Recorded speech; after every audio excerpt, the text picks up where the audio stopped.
Quel est le programme des infos immobilières aujourd'hui, ma chère Bérénice? Alors, record d'expulsion locative en 2024. Un bailleur social condamné pour avoir logé des ménages trop riches. Et attention, propriétaire, à bien déclarer vos biens immobiliers. On va commencer malheureusement avec un triste constat. Oui, les impayés de loyer ont fortement augmenté l'année dernière.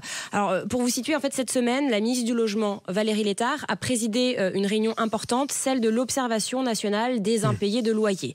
Les chiffres sont préoccupants. En 2024, il y a eu plus de 24 500 expulsions locatives qui ont été réalisées avec le concours de la force publique.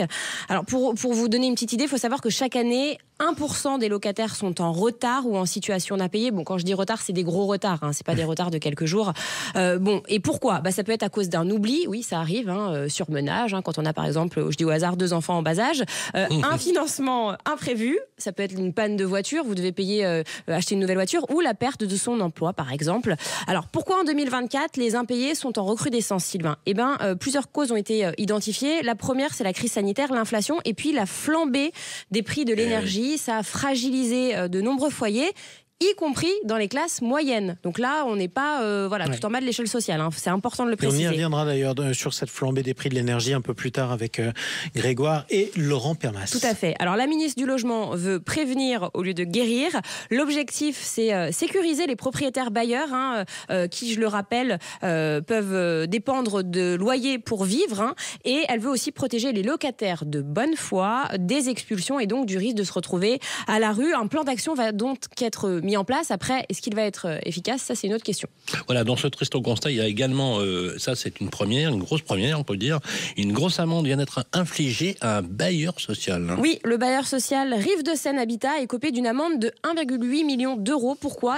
Pour avoir attribué des logements, donc des logements sociaux, vous l'avez compris, à des ménages trop riches. On en parle beaucoup ces derniers temps. Donc une sanction exemplaire qui fait suite au contrôle de l'Agence nationale de contrôle du logement social. Et oui, elle existe. Les manquements constatés, vous allez me demander, ce bailleur déjà n'a pas respecté l'obligation d'attribuer 25% de ses logements aux ménages les plus modestes. Et 80 logements ont été attribués à des ménages dont les ressources dépassent les plafonds autorisés sur un échantillon de seulement 122 dossiers contrôlés. Oui. Ça veut dire qu'en fait, ils ont contrôlé 122 dossiers. Sur les 122, il y en avait 81 qui n'étaient pas conformes. Les 2 tiers. Donc l'agence de contrôle reproche également à ce bailleur de ne pas avoir appliqué correctement les surloyers pour les locataires trop aisés et de présenter de multiples irrégularités dans son comité d'attribution. En gros, c'est attribué un peu comme ils veulent. Le ministère du Logement a donc décidé de taper fort, d'autant que ce n'est pas la première fois que ce bailleur est épinglé. En 2016, il avait déjà eu une sanction. Le bailleur conteste et promet des mesures correctives, mais on va dire que le signal est clair. Les règles du logement social, c'est pas à la carte. À bon entendeur, salut. Alors, enfin, le fisc serre la vis pour la déclaration des biens immobiliers. Et oui, on va en parler. Vous allez en parler, Sylvain, dans quelques instants avec notre invité. Si vous êtes propriétaire, vous le savez, en ce moment, c'est la déclaration des revenus. Et vous le savez, depuis la suppression de la taxe d'habitation, vous devez déclarer qui occupe vos logements. Je vous en avais parlé, en 2023 a été lancée la plateforme Gérer mes biens, qui a été un véritable fiasco. On ne peut pas faire mieux en termes de fiasco. Plus d'1 million de foyers ont été taxés à tort. L'État a dû sortir 1,3 milliard de sa poche. C'est super vu notre budget. Alors cette année, pour éviter les bugs, la déclaration est intégrée à celle de nos revenus. Vous devez déclarer donc toutes les informations liées à chacun de vos logements, à chaque logement.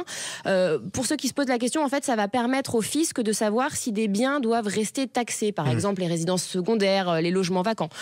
Les petits propriétaires, ils jouent plutôt pas mal le jeu. En revanche, les grands propriétaires, beaucoup moins. Alors, les grands, c'est quoi ? C'est ceux qui ont plus de 200 biens immobiliers. Ce sont les bailleurs sociaux, les banques, les collectivités. En 2024, pour vous donner des chiffres, à peine 50% des collectivités avaient rempli correctement leur déclaration. Sachez qu'en 2025, si vous êtes un petit propriétaire, vous serez épargné par les sanctions. En revanche, ces grands propriétaires pourront se voir infliger une amende de 150 € par bien. Quand on en a beaucoup, ça monte très vite. Et la Direction générale des finances publiques a d'ailleurs identifié un certain nombre de ces grands propriétaires qui font n'importe quoi, n'importe comment, voire rien du tout. Voilà, c'est le chef du service de la gestion fiscale qui a déclaré ça.